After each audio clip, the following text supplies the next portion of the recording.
یہ چوکنا رہے انسان تاکہ اس کے جال میں نہ پھنسے. تو یہ ہمیں نصیحت ملتی ہے شیطان کے ہونے سے، شیطان کے قصے سے. اسی طرح ابلیس کے قصے سے ہمیں یہ بھی نصیحت ملتی ہے کہ گناہ ہو جائے تو آدمی گناہ پر اصرار نہ کرے کہ بار بار اسی گناہ پر لگا رہے، بلکہ توبہ اور استغفار کرے، اپنی غلطی اور ندامت کو اللہ کے سامنے ظاہر کرے، جیسا کہ آدم علیہ السلام نے اللہ تبارک و تعالیٰ سے دعا کرتے ہوئے کہا تھا ربنا ظلمنا انفسنا وان لم تغفر لنا وترحمنا لنکونن من الخاسرین، کہ اے رب ہم نے اپنی جانوں پر ظلم کر لیا، اگر تو رحم نہیں فرمائے گا، اگر تو معاف نہیں کرے گا تو ہم خسارہ اٹھانے والوں میں سے ہو جائیں گے. گناہ پر اصرار کرنا یہ شیطان اور اس کے اولاد کا راستہ ہے، اور گناہ کو چھوڑ کر کے توبہ استغفار کر کے اللہ کی بندگی کی طرف لوٹ آنا یہ انسانوں کا اور آدم علیہ السلام کے اولاد کا راستہ ہے. یہ سوال کہ ابلیس تو اللہ کو مانتا تھا، اللہ کو ماننے والا تھا، اللہ کو اپنا رب کہتا تھا، اس نے اللہ سے مہلت مانگی، اس کے باوجود وہ کافر کیسے ہو گیا؟ کچھ لوگ یہی سمجھتے ہیں کہ اللہ کو ماننے سے آدمی مسلمان ہو جاتا ہے. تو صرف اللہ کو مان لینے سے آدمی مسلمان نہیں ہوتا. اللہ موجود ہوتا مانگے تو اس سے مسلمان نہیں ہوتا. اس کی تفصیلات آپ عقیدہ کی کتاب پڑھیں گے. آپ یہاں یہ جان لیں کہ کفر کی 4 قسمیں ہیں. جس کفر سے آدمی اسلام سے نکل جاتا ہے اس کی 4 قسمیں ہیں. ایک کہتے ہیں کفر جہل و تکذیب، نادانی اور جھٹلانے کا کفر، یعنی آدمی حق کو نہ جانتا ہو اور حق کو جھٹلا دے، کہے کہ یہ جھوٹ ہے، نہ تسلیم کرے. تو یہ ایک کفر ہے. عام طور پر نبیوں کی امتوں میں اسی طرح کا کفر پایا جاتا ہے کہ حق کو نہیں جانتے تھے، وہ جھٹلا دیا کرتے تھے. جیسا کہ سورہ غافر کی آیت نمبر 70 میں اللہ تعالیٰ نے کہا کہ الذین کذبوا بالکتاب وبما ارسلنا بہ رسلنا فسوف یعلمون، کہ جن لوگوں نے کتاب کو جھٹلایا اور ہمارے رسولوں کو ہم نے جو تعلیم دے کے بھیجی تھی اس کو جھٹلا دیا، تو یہ لوگ قریب اپنا نتیجہ دیکھ لیں گے. تو یہ جھٹلانے والا کفر تھا کہ انہوں نے نہیں جانتے تھے جھٹلا دیا. ایک کفر یہ. دوسرا کفر ہے کفر جحود. کفر جحود کا مطلب یہ ہوتا ہے کہ دل میں حق کا اعتراف ہو، یقین ہو کہ یہ چیز حق ہے، اس کے باوجود آدمی حق کو چھپائے اور حق کے آگے سر تسلیم خم نہ کرے. جیسا کہ فرعون اور اس کی قوم کا کفر تھا.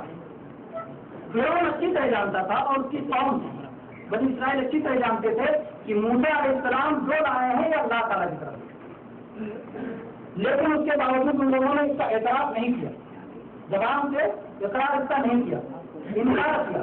تو یہ کفر اس قوم کا تھا. ایسے ہی یہودیوں کا نبی صلی اللہ علیہ وسلم کے زمانے میں، نبی صلی اللہ علیہ وسلم کے زمانے میں یہودی کو اچھی طرح جانتے تھے کہ نبی صلی اللہ علیہ وسلم حق دین لائے ہیں اور آپ اللہ کے سچے رسول ہیں، اور اس کا کھلے چھپے اقرار بھی کرتے تھے، لیکن اس کے باوجود سامنے کلم کھلا آخر نبی صلی اللہ علیہ وسلم سے کہ ہاتھ سے مسلمان نہیں ہوتے. تو یہ کفر جحود تھا کہ حق کو جاننے کے باوجود حق سے انکار کر دینا. تو یہ کفر کی دوسری قسم ہے.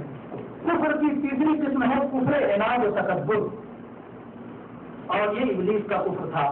یعنی اقرار کے باوجود سب کچھ مانے کہ حق ہے، برحق ہے، ٹھیک ہے، سچ ہے، لیکن اس کے باوجود حق کے سامنے سر تسلیم خم نہ کرے، اپنا سر نہ جھکائے، اثر جائے کہ ہاں حق تو ہے لیکن اس پر عمل نہیں کرے. تو یہ کفر عناد و تکبر ہے، یہ ابلیس کا کفر تھا. تو 3 کفر ہو گیا. ایک کفر جہل و تکذیب، دوسرا کفر کفر جحود، اور تیسرا کفر کفر عناد و تکبر جو ابلیس کا کفر تھا. کہ وہ جانتا تھا سب کچھ، اللہ حکم دے رہا اللہ کے سامنے، لیکن وہ اکڑ گیا کہ نہیں اللہ تیرے حکم میں عمل نہیں کروں گا کیونکہ میری حق ایسا کہ. چوتھا کفر ہے کفر نفاق. کفر نفاق یہ ہے کہ آدمی لوگوں کے دکھاوے کی خاطر تو حق کے راستے پہ چلے لیکن دل میں اسے کسی طرح کا یقین نہ ہو، وہ جانے کے لیے ہے صرف لوگ چل رہے ہیں اس لیے میں بھی چل رہا ہوں. تو یہ بھی ایک کفر ہے، اور ایسے لوگوں کا انجام آپ جانتے ہیں کہ یہ منافقین کا کفر ہے، اور ان کے بارے میں اللہ تبارک تعالیٰ نے قرآن پاک میں ارشاد فرمایا ہے ان المنافقین فی الدرک الاسفل من النار، کہ منافقین جہنم کے سب سے نچلے طبقے میں جائیں گے. اسے دکھاوے کے لیے سب کچھ کریں اور دل میں کچھ نہ ہو. تو میرے بھائی یہ رہا ابلیس کے تعلق سے یہ باتیں جو انشاءاللہ آپ کے لیے ہوں گی اور اس سے آپ فائدہ اٹھائیں گے. خاتمے میں میں اس کا خلاصہ آپ کے سامنے رکھ دیتا ہوں کہ کون سی باتیں اس میں آئیں.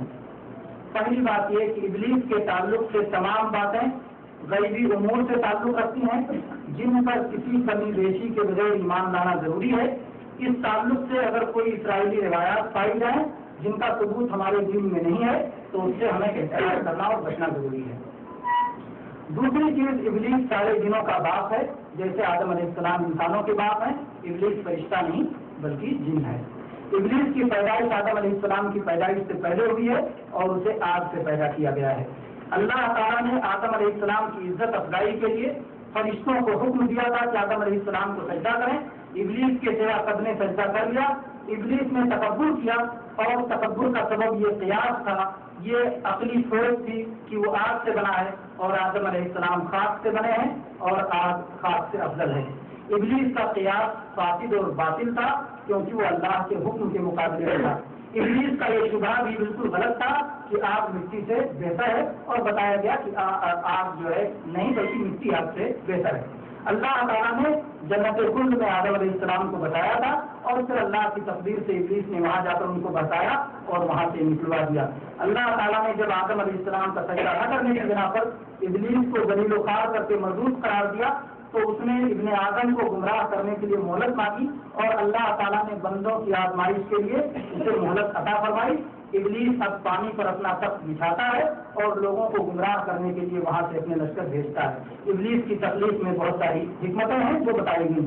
ابلیس کا واقعہ قرآن پاک میں بہت ساری جگہوں پر اللہ تعالیٰ نے ذکر کیا ہے کیونکہ اس میں بہت ساری عبرت اور نصیحت کی باتیں ہیں. سب سے اہم عبرت اور نصیحت کی بات یہ ہے کہ اللہ کے حکم کے مقابلے میں اپنی کوتاہ عقل اور اپنی رائے اور قیاس کو استعمال نہیں کرنا چاہیے بلکہ اپنی خواہشات کو چھوڑ کر کے کتاب و سنت کی پیروی کرنی چاہیے. اور دوسری طرف عبرت کی بات یہ ہے کہ تکبر سے اور حسد سے دور رہنا چاہیے کیونکہ اس کا انجام بہت برا ہے. تیسری عبرت کی بات یہ ہے کہ ابلیس اور اس کی فوج سے ہوشیار رہنا چاہیے کیونکہ شریعت نے ابلیس سے حفاظت کا جو محکم بندوبست کیا ہے اس پر اگر ہم کاربند نہیں رہیں گے تو شیطان کے جال کا شکار ہو جائیں گے. وآخر دعوانا الحمد للہ رب العالمین وصلی اللہ علیہ وسلم.